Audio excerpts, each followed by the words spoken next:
Hi class, so Crohn's disease, ulcerative colitis, and irritable bowel syndrome are chronic GI disorders sharing common symptoms but have distinct underlying causes and mechanisms. So for this recording, we are going to cover irritable bowel syndrome or IBS, and then we will progress into the actual inflammatory bowel diseases. So real quick, to give you a quick and dirty distinction between the three, IBS is a disorder that affects the large intestine.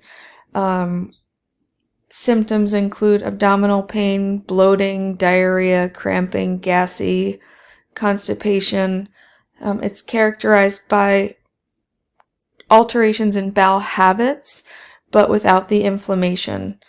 Then Crohn's disease is an inflammatory bowel disease, or IBD, that can actually affect any part of the digestive tract, more commonly in the lower bowel, but it can be anywhere. It causes inflammation and sores along the lining of the tract, and it can be very painful. Also can cause diarrhea, weight loss, and fatigue. And lastly, we have ulcerative colitis, or UC, which is another form of IBD that affects only the colon or the large intestine. It causes inflammation and sores in the lining of the colon, can cause bloody diarrhea, abdominal pain, and weight loss.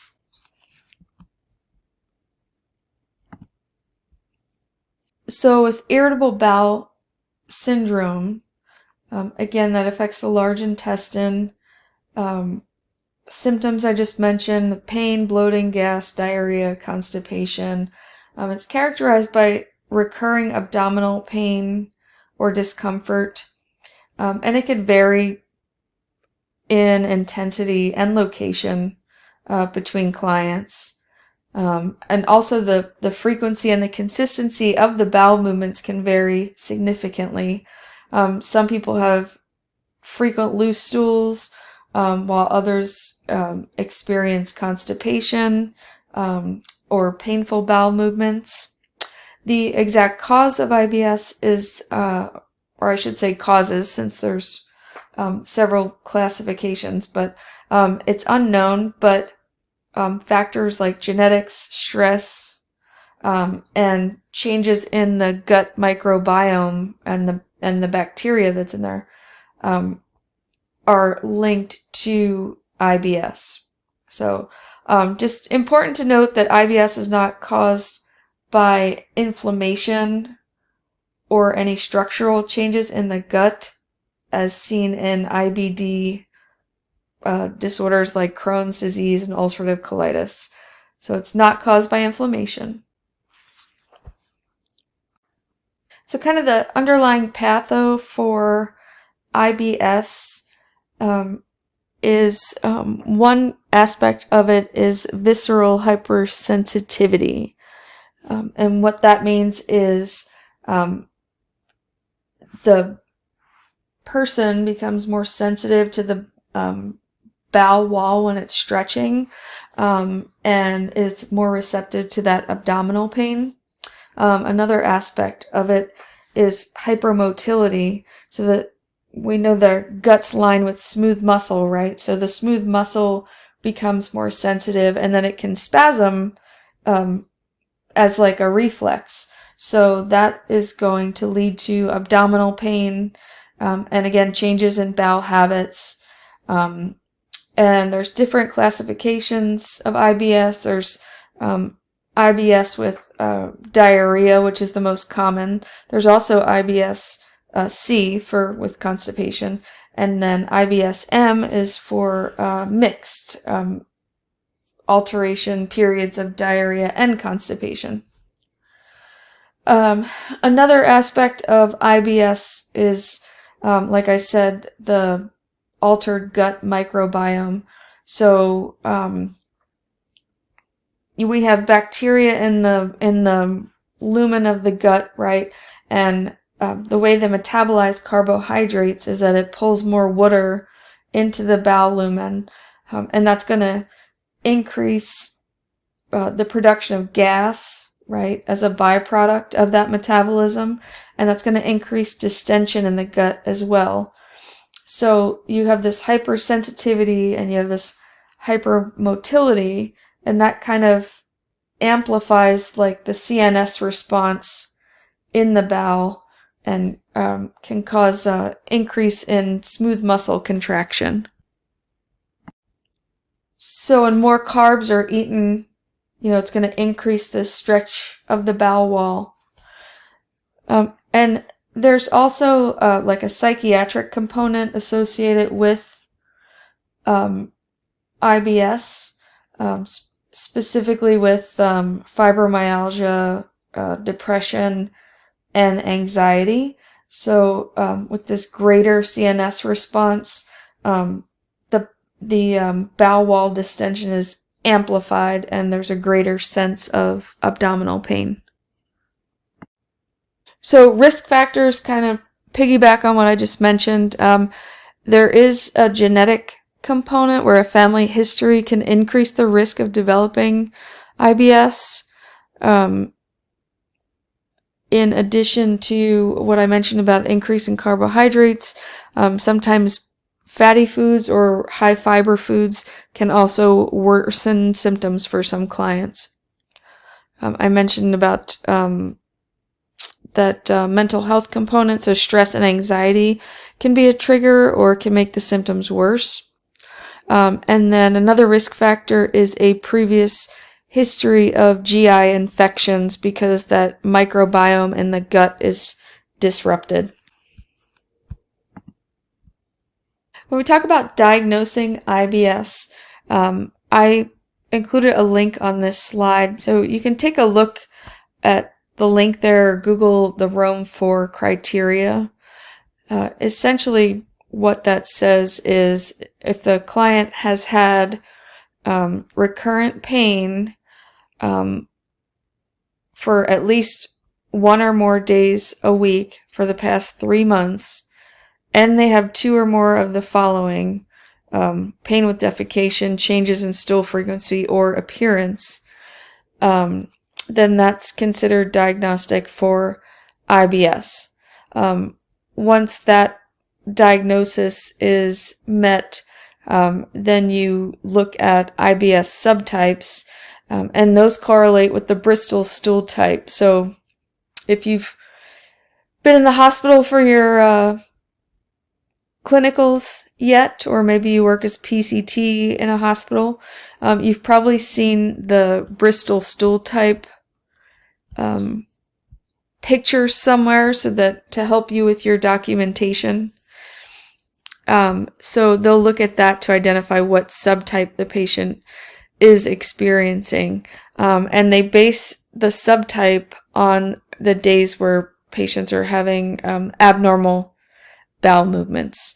So I'm not going to get hung up on how you diagnose IBS. I'm just putting that out there to explain how they come to that diagnosis, which is kind of a little bit different than other disorders we've talked about where, you do an x-ray or, you do a CAT scan. It's a little bit, I guess, more vague, for lack of a better term. In managing clients with IBS, one of the big lifestyle modifications is to follow a low FODMAP diet. And by that, I mean a diet low in fermentable carbohydrates. So these types of carbohydrates are a bit harder to digest, and it can cause bloating and gassiness and pain and diarrhea. So kind of how it works is when you go on a FODMAP diet, you are restricting a lot of foods, and then you start to gradually reintroduce foods to your diet. And the idea behind that is to find out what triggers you and triggers your symptoms, like to see if the symptoms should return. So typically the foods that create problems are things like dairy-based yogurts, milks, wheat-based products like bread, cereal, crackers, sometimes beans, lentils, maybe certain fruits or veggies. General foods that are okay to eat are things like blueberries, bananas, grapes, honeydew, cantaloupe. Things like meats and fish and poultry are naturally missing FODMAPs. However, sometimes processed foods or like meats that you buy that are pre-marinated may contain some of those ingredients, which can be triggers. Other lifestyle changes would be stress management techniques like deep breathing, relaxation, exercise to help reduce and manage symptoms. Just in general, educating the patient about IBS, causes, triggers, how to manage, and things of that nature. Meds that are commonly used to treat IBS will depend on the type and subtype that the patient is experiencing. So most commonly, we said we were talking about IBS with diarrhea. So in that situation, antispasmodics and or tricyclic antidepressants are used to treat the abdominal pain relating to IBS. So side effects of these are anticholinergic, so we can't see, can't pee, can't spit, and can't poop. So dry mouth, blurred vision, urinary retention, etc. Patients with IBS-D respond well to the TCAs because of their anticholinergic properties. However, some patients will take SSRIs, and that helps with like that connection with the anxiety and the overactive gut. Patients may also take antidiarrheals. However, one thing to note is that if a patient should have like an infectious gastroenteritis like C. diff, or like an enterohemorrhagic E. coli or EHEC, you don't want them to take antidiarrheals because essentially you're keeping that bacteria and that infection stuck in their gut then, and that can lead to like a toxic megacolon. And then lastly, we have medications for constipation, which would include your polyethylene glycol, which is like your Miralax, lubiprostone, I can never say that. Amatesia is the other name for that one. And linaclotide, which you've probably seen the commercials for, Linzess. So essentially what they do is they work in different ways to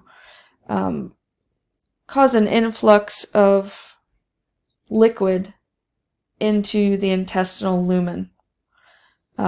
So you have more fluid going into the gut, and that kind of like makes like a bolus effect, and it softens the stool, and then it promotes transit by way of a bowel movement. So that will help improve the symptoms of constipation. And typically the medications stay within the GI tract, so there's not a whole lot of other side effects there. The Linzess, the linaclotide, that one also works in addition to stimulating a bowel movement, but it also inhibits pain receptors in the submucosal lining of the gut, and that helps decrease abdominal pain. And then lastly, the cognitive behavioral therapy can help with triggers and stressors and helping clients develop better coping mechanisms. And that's it for IBS.